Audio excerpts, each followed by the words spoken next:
dilaporkan ke polisi dengan tuduhan pornografi karena Hotman katanya berdansa-dansa dan diposting di Instagram. Apa cerita di balik laporan tersebut? Ceritanya adalah begini. Beberapa waktu lalu, Dr. Richard Lee yang terlibat kasus pidana di Polda Metro Jaya memakai jasa seorang pengacara. Pengacara dia ini kemudian putus hubungan hukumnya dengan Dr. Richard Lee. Artinya, si Dr. Richard Lee tidak memakai lagi oknum pengacara ini. Oke. Setelah putus hubungan Dr. Richard Lee dengan oknum pengacara ini, suatu waktu Dr. Richard Lee datang ke kantor saya dan tim untuk membahas rencana jual beli saham karena saya pernah menawar saham Dr. Richard Lee di perusahaan skincare-nya. Anda tahu kan, aku pengen jadi konglomerat. Jadi saya waktu itu menanyakan kepada Richard Lee, saya mau beli saham kamu. Pertemuan dengan Dr. Richard Lee tersebut diposting di Instagram saya. Karena pertemuan tersebut ada diposting di IG, ketahuan semua orang termasuk oknum pengacara tadi yang sudah tidak dipakai lagi oleh Dr. Richard Lee. Akhirnya oknum pengacara tersebut menanya ke saya. Ya, saya bilang saya tidak merebut klien Anda. Tetap dia tidak percaya, akhirnya dia mulailah menemui oknum-oknum yang selama ini bermusuhan dengan saya. Ya, jadi di balik laporan polisi tersebut ada cerita tersendiri. Ada cerita tersendiri. Dan tidak benar saya merebut kliennya. Anda tahu kan klien saya, perusahaan-perusahaan besar, konglomerat. Saya tidak merebut kliennya. Saya bukan pengacara Dr. Richard Lee sampai detik ini. Jadi bagi teman-teman oknum pengacara yang ikut-ikutan agar Anda tahu cerita sebenarnya, saya tidak begitu menanggapi karena saya tidak mau membawa orang berlayar di kapal pesiar. Saya tidak mau membuat orang jadi terkenal-kenal dengan menepeng, dengan terlibat kasus dengan saya. Ya, saya tidak merebut kliennya. Saya tidak merebut kliennya. Sumpah demi Tuhan. Tanya Dr. Richard Lee. Oknum pengacara tersebut marah sama saya, seolah-olah saya merebut kliennya. Dan akhirnya timbullah laporan polisi yang menuduh saya berdansa-dansa loh. Dituduh itu pornografi. Oke? Salam Hotman Paris. Saya sudah lihat pernyataan Hotman Paris Hutapea. Dia sudah statement di media, di Instagramnya. Sayangnya ini orang,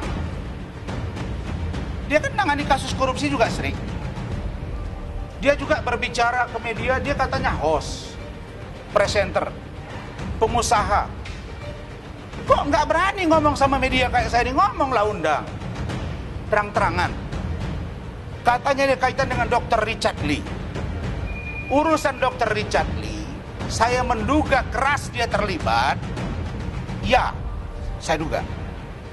Dan urusan laporan dia, dalam hal ini dia dilaporkan ke Polda Metro, yang di sana itu ada tarik-menarik. Mungkin dia coba-coba supaya LP ditolak. Saya sudah kirim data-data dan akhirnya laporan kami diterima. Tinggal kita buktikan saja apakah benar. Ya, jadi dia itu bicara menyebut ada kaitan dengan Richard Lee. Tidak ada. Laporan polisi terkait dengan yang kami laporkan itu bukan dansa. Ini Hotman ini keliru lagi nih. Dia sebut dansa, bukan dansa. Ada dua yang dilaporkan oleh Ibu Eli Daneti dan Saudara Pintomawi Sregar dari Direktur Lembaga Bantuan Hukum Forum Batak Intelektual, yaitu dugaan porno aksi dan menyebar pornografi di akun Instagram yang bernama Hotman Paris Official. Videonya ada, tidak dipotong-potong. Dan itu tidak ada gambar-gambar yang nongol di situ. Itu dua orang, satu laki, satu perempuan, berhubungan intim, membuka badan seluruhnya, dan ingat, dan di situ sudah di-like lebih kurang 762 orang. Nah, kalau Hotman mengatakan ini bukan kejahatan, bukan di handphone dia, nanti buktikan di pemeriksaan kepolisian. Kan katanya ada hilang handphonenya. Kalau hilang, polisi akan dapat. Cyber Polri, Mabes Polri, Polda Metro Canggih. Saya 2 bulan yang lalu dihack saya punya akun Instagram. Instagram kan pusatnya kan di Singapura. 1 kali 24 jam balik itu Instagram saya, termasuk centang birunya. Jadi itu sudah kita data. Nah, Saudara Hotman Paris, Anda ini sekarang berhadapan dengan banyak orang yang keberatan. Saya baru di WA Bang Saur Siagian. Kami selama ini banyak berbeda pendapat dengan Bang Saur ini, masalah penanganan klien misalnya. Beliau itu lebih condong ke KPK karena profesinya. Saya pun dengan profesi saya juga, saya condong ke Polri. Tapi kita bersahabat dan sama-sama orang Batak. Apa dia bilang? Man, ini orang memalukan. Man, ini orang memalukan.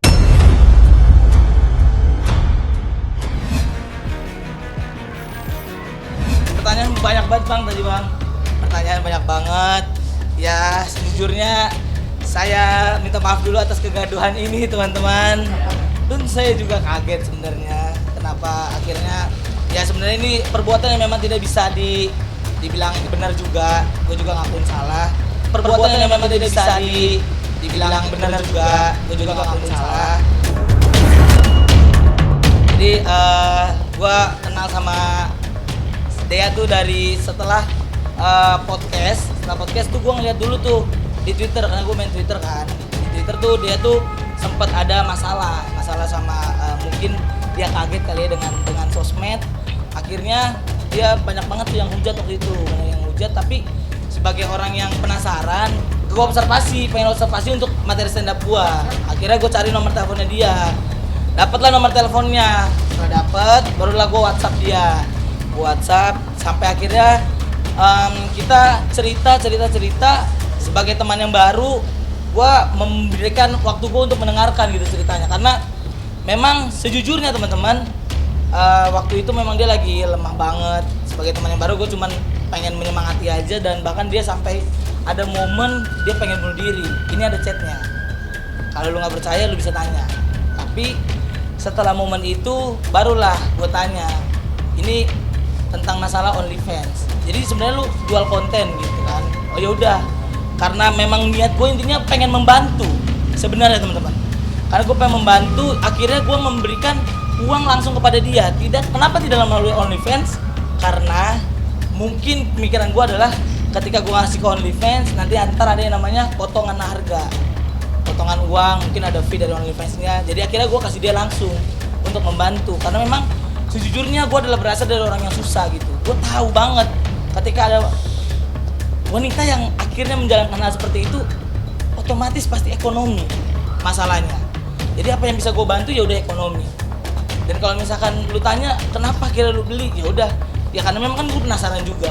Akhirnya gue tukar konten. Kalau gue ngasih uang doang takutnya ntar dia tersinggung. Akhirnya ya udah tukar konten. Dia kasih gue konten, gue kasih dia uang. Itu intinya. Kalau misalkan ada yang banyak, kenapa nggak nyari link gratis? Ya sebenarnya bisa aja nyari link gratis gitu. Dan kenapa gue pakai nomor gue sendiri? Kenapa gue nggak pakai nomor orang lain? Karena memang gue niatku membantu. Kenapa gue pakai nomor gue sendiri? Kenapa tidak pakai nomor orang lain? Padahal bisa aja. Karena memang niatku membantu. Karena gue iba sama dia. Karena gue merasakan apa yang dirasakan sama dia ketika ekonomi sudah tidak ada dan semuanya bisa dibilang tidak mendukung. Ya mungkin gue adalah orang yang bisa mendukung dia gitu saat itu.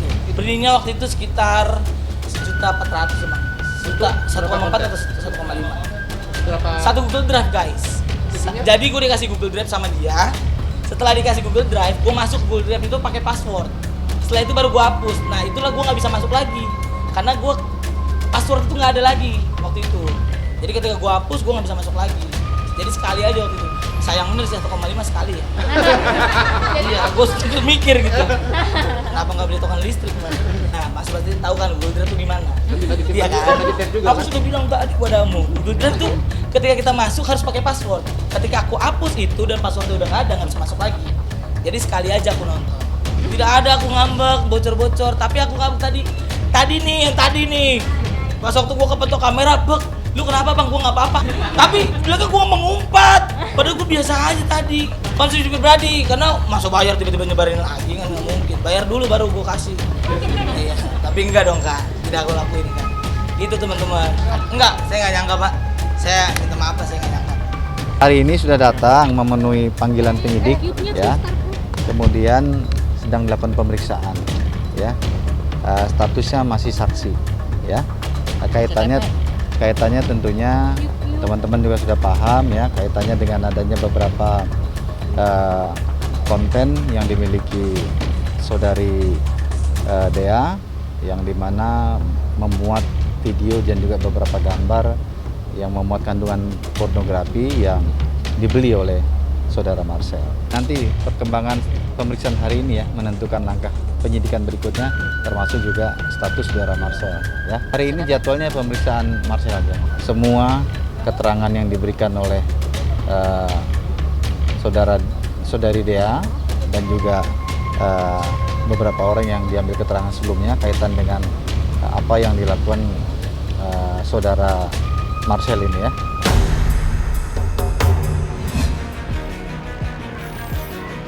Tujuan kami untuk membuat laporan ya terkait dugaan tindak pidana, penipuan pencucian uang dan mungkin tindak pidana di bidang perdagangan berjangka komoditi yang diduga dilakukan oleh perusahaan PT DNA Pro. Yang juga sudah dalam penanganan ya, kami dengar oleh aparat penyidik dari Bareskrim dan beberapa Polda terkait. Untuk yang kami dampingi, klien ini ada korbannya 2 orang, kebetulan mereka ini kakak beradik, dengan total kerugian kurang lebih 25 miliar rupiah. Dan itu sejak Juli 2021 sampai Januari 2022 ya. Kami kalau menyeret langsung tidak ya, tapi secara fakta ya, kami bicara fakta karena ada beberapa postingan-postingan dalam platform atau media sosial dan juga ada beberapa kali pertemuan-pertemuan kayak semacam business meeting ya. Itu yang diselenggarakan oleh para leader-leader dari DNA Pro atau founder yang juga melibatkan beberapa tokoh publik yang kebetulan artis kan begitu, dan ada juga artis yang mengupload di dalam memposting di akun media sosialnya berisi ajakan-ajakan untuk bergabung dengan DNA Pro dengan iming-iming keuntungan yang besar dan legalitas yang aman dan terjamin. Itu ada tuh. Untuk nama-namanya kami sudah serahkan ke penyidik. Saya rasa nanti mungkin penyidik akan menyampaikan ya secara lebih detail ya berkaitan dengan itu. Tapi secara umum juga mungkin sudah banyak masyarakat yang mengetahui figur-figur tersebut. Iya, betul. Karena kan ini juga meyakinkan. Karena para korban ini melihat, oh ini ada tokoh publik yang juga mengatakan ikut bermain investasi, ya itu juga salah satu yang meyakinkan. Dan perkataannya linear sama dengan yang disampaikan oleh pihak DNA Pro sendiri, yaitu profit yang besar, legalitas yang aman, dan dapat withdrawal secara setiap saat. Namun kenyataannya kan sampai saat ini itu tidak terrealisasi. Legalitas juga ternyata tidak resmi ya, sebagaimana yang sudah dirilis itu. Yang kami dapatkan informasi dari para korban ya, bahwa DNA Pro ini awalnya itu bergerak di bidang trading ya. Mereka ini sebenarnya menjual aplikasi robot trading. Sesungguhnya itu yang mungkin kami tangkap ya, nanti penyidik bisa lebih mendalami lagi. Tapi kami kira secara garis besarnya modus operandinya seperti itu. Mereka menjual robot trading, kemudian juga mereka menyampaikan bahwa kita akan mereka bekerja sama dengan broker-broker dari luar negeri kan gitu loh, bahwa nanti ini akan menjanjikan keuntungan yang konsisten. Karena kan kalau trading itu kan tentu fluktuatif ya. Nah ini mereka menjamin kepada para calon-calon nasabah atau membernya, ketika mereka bergabung dengan DNA Pro, maka akan mereka mendapatkan profit yang konsisten 1% hingga 20% per bulan, 1% per hari dan 20% per bulan, gitu. Kira-kira loss-nya sangat kecil lah. Lalu kemudian mereka juga menjamin mengenai legalitas, bahwa legalitas mereka ini aman sesuai dengan ketentuan peraturan perundang-undangan yang berlaku, yaitu dari perdagangan berjangka komoditi ya. Dan itu juga yang kemudian membuat dan juga bisa melakukan withdrawal at any time, kapanpun. Itu juga menjadi 3 poin itu menjadi daya tarik bagi ya setidaknya bagi para korban yang saya dampingin ini. Itu yang saya dapatkan keterangannya. Jadi itu kemudian yang membuat mereka tertarik. Namun sering berjalan waktu ternyata di akhir 2021 ya ada rilis dari Satgas Waspada Investasi ya, yang di dalamnya ada Bapeti juga menyatakan bahwa DNA Pro termasuk dalam entitas ilegal.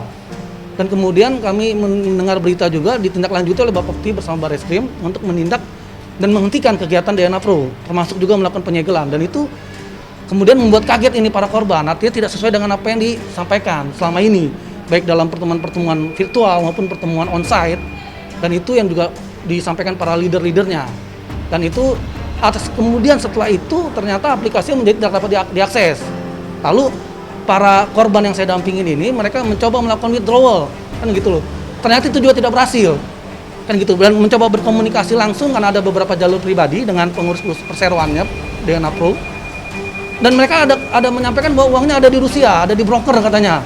Dan mereka juga ada salah satu pengurus yang juga sedang katanya berangkat tuh ke Rusia. Mengenai kebenarannya kami serahkan kepada penyidik untuk menelusuri ya.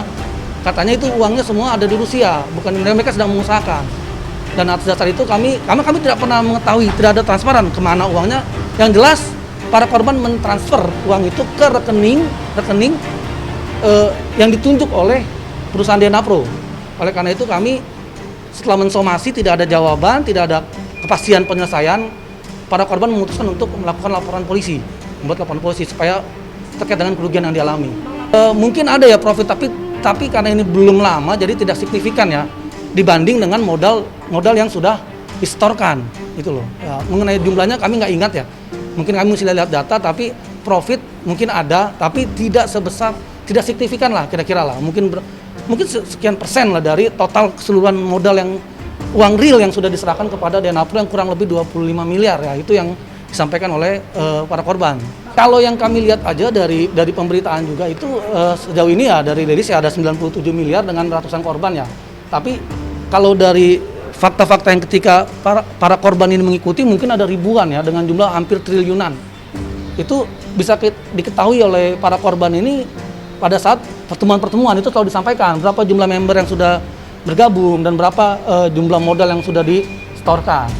Karena ini laporan ini sudah juga berjalan sebelumnya dan sudah ditangani oleh penyidik dari Direktorat Tindak Pidana Ekonomi Khusus, dan kami diminta untuk berkoordinasi supaya penanganannya bisa secara utuh ya, secara komprehensif kira-kira begitu. Dan kami juga ingin sampaikan begini, ini tokoh-tokoh publik ini juga kalau kami lihat trennya ini kan selalu berkata ini mereka hanya endorser gitu kan ya. Kami nggak tahu apakah afiliator, endorser atau apa, tapi pada faktanya mereka ini menyampaikan itu di platform media sosial mereka tanpa secara open declare menyatakan itu adalah iklan atau advertorial.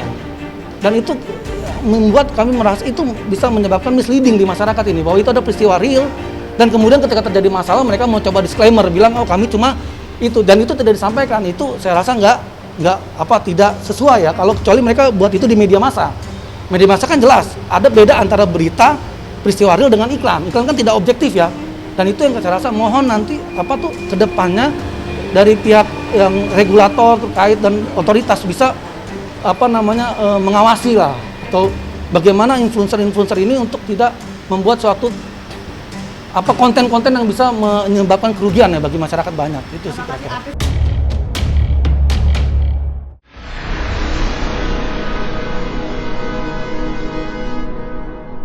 Jadi jangan lupa untuk subscribe Cumi Cumi.